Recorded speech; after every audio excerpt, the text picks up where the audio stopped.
पूर्वी दिल्ली से भाजपा प्रत्याशी हर्ष मल्होत्रा के समर्थन में वर्तमान महाराष्ट्र के उप मुख्यमंत्री देवेंद्र फडणवीस जगतपुरी 40 फुट रोड में जनसभा को संबोधित किया है। इस कार्यक्रम में गौतम बुद्ध नगर के सांसद प्रत्याशी डॉक्टर महेश शर्मा, भाजपा नेता और अन्य कार्यकर्ता मौजूद रहे। महाराष्ट्र के डिप्टी सीएम देवेंद्र फडणवीस ने आम आदमी पार्टी पर जमकर निशाना साधा है। उन्होंने कहा है कि केजरीवाल आम आदमी पार्टी के नाम से आया था और वह अब आम आदमी नहीं रह गया है। जो आम आदमी पार्टी भ्रष्टाचार खत्म करने आई थी वह खुद भ्रष्टाचार में लिप्त हो चुकी है और यह पार्टी अब आम आदमी पार्टी नहीं है, यह पार्टी अब अकेला अरविंद केजरीवाल हो गई है। और जिस प्रकार के घोटाले आम आदमी पार्टी और दिल्ली के भ्रष्ट मुख्यमंत्री अरविंद केजरीवाल ने किए हैं, चाहे वह दिल्ली जल बोर्ड घोटाला हो, शराब घोटाला हो, आम आदमी मोहल्ला क्लिनिक घोटाला हो, क्लासरूम घोटाला हो या बस खरीद में घोटाला हो, वहीं आज स्थिति यह हो गई है कि आम आदमी पार्टी घोटाले की पार्टी बन चुकी है। ये 4 देश मानते थे भारत हमारे पास आएगा और भीख मांगेगा, लेकिन हमारे प्रधानमंत्री जी जानते थे हम उनके पास जाएंगे तब भी वो कहेंगे पहले हमारे लोगों को वैक्सीन देंगे फिर आपको वैक्सीन देंगे। मेरे करोड़ों करोड़ों भारतवासी मर जाएंगे, ये मोदी जी जानते थे। दुनिया के एक्सपर्ट कहते थे भारत कम से कम 50 करोड़ लोग मरेंगे, लेकिन उनको पता नहीं था इस भारत का नेता मोदी जी है। जो मोदी जी यहाँ पर निश्चित रूप से हमारे लोगों को बचाने का काम करेंगे। मोदी जी ने हमारे देश के वैज्ञानिकों को एकत्रित किया, उनको रिसोर्सेज दिए, रॉ मटेरियल दिया। रॉ मटेरियल भारत में नहीं था, दुनिया भर से रॉ मटेरियल मोदी जी ने लाया और हमारे ही देश में वैक्सीन तैयार की। 140 करोड़ लोगों को 2 बार वैक्सीन मोदी जी ने लगाई। अगर मोदी जी वैक्सीन नहीं लगाते आप और हम यहाँ बैठे हुए नहीं होते।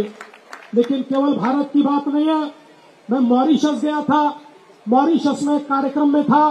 कार्यक्रम के बाद मॉरिशस के राष्ट्रपति को मिलने गया। मॉरिशस के राष्ट्रपति अफ्रीकन ओरिजिन के राष्ट्रपति थे। उनसे जब मैं मिला उन्होंने कहा मिस्टर फडणवीस आप मोदी जी को हमारा धन्यवाद बोलिए। मैंने कहा किस लिए धन्यवाद?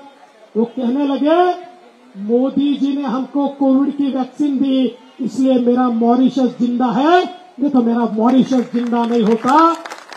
दुनिया में ऐसे 100 देश है जो मोदी जी का नाम लेते हैं और ये 100 देश कहते हैं हमारा नेता अगर कोई होगा तो नरेंद्र मोदी हमारा नेता है। आज हम देख सकते हैं मोदी जी ने क्या परिवर्तन लाया। दोस्तों वो समय भी हमने देखा, मुंबई में बम विस्फोट होता था, दिल्ली में बम विस्फोट होता था, पूना में बम विस्फोट होता था, काशी में बम विस्फोट होता था, बंगलौर में बम विस्फोट होता था। हमारी सरकार आंख मूंदकर बैठती थी, ज्यादा से ज्यादा पाकिस्तान की निंदा करती थी। वो कसाब ने जिस समय मुंबई पर हमला किया, उस हमले के बाद देश के प्रधानमंत्री ने क्या किया? देश के प्रधानमंत्री अमेरिका गए, अमेरिका में कागज दिए, कहने लगे ये देखिए हम सबूत दे रहे हैं ये पाकिस्तान का हमला है, अब आप पाकिस्तान को डांटिए। 140 करोड़ के देश का प्रधानमंत्री इतना लाचार हमने इससे पहले कभी नहीं देखा। लेकिन मोदी जी प्रधानमंत्री बने, उरी में और पुलवामा में हमारे जवानों पर हमला हुआ। पाकिस्तान को लगा ये पुराना भारत है, उनको पता नहीं था मोदी जी का भारत है। मोदी जी ने सीधे पाकिस्तान में घुसकर हमला किया और आतंकवादियों को जड़ से मिटा दिया। मैं सवाल पूछना चाहता हूं आप लोगों से, 2019 के बाद पाकिस्तान के बाप की हिम्मत हुई क्या भारत में कोई हंगामा करने की, कोई बम विस्फोट करने की? अब किसी की हिम्मत नहीं है। ये मजबूत भारत है, ये मोदी जी का भारत है, ये चंद्रयान उतारने वाला भारत है, ये ऐसा भारत है जिसने अग्नि जैसा शस्त्र तैयार किया जो 7000 किलोमीटर दूर कहीं पर भी दुश्मन हो उस दुश्मन को नेस्तनाबूद कर सकता है। ऐसा ये नया भारत आज हम सब लोग देख रहे हैं।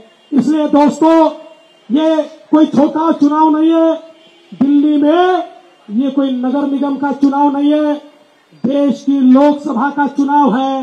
अरे जो लोग अपना नेता नहीं चुन सकते वो लोग हमारे सामने क्या लड़ेंगे। देश को एक मजबूत नेता की आवश्यकता है और वो मजबूत नेता नरेंद्र मोदी जी है। मैं आपसे इतना ही निवेदन करने के लिए आया हूं, आज इस चुनाव में जिस समय हर्ष मल्होत्रा जी के कमल का बटन हम दबाएंगे, वोट तो हर्ष मल्होत्रा जी को मिलेगा लेकिन आशीर्वाद मोदी जी को मिलेगा। टॉप स्टोरी ब्यूरो के लिए दिल्ली से रवि डालमिया की रिपोर्ट।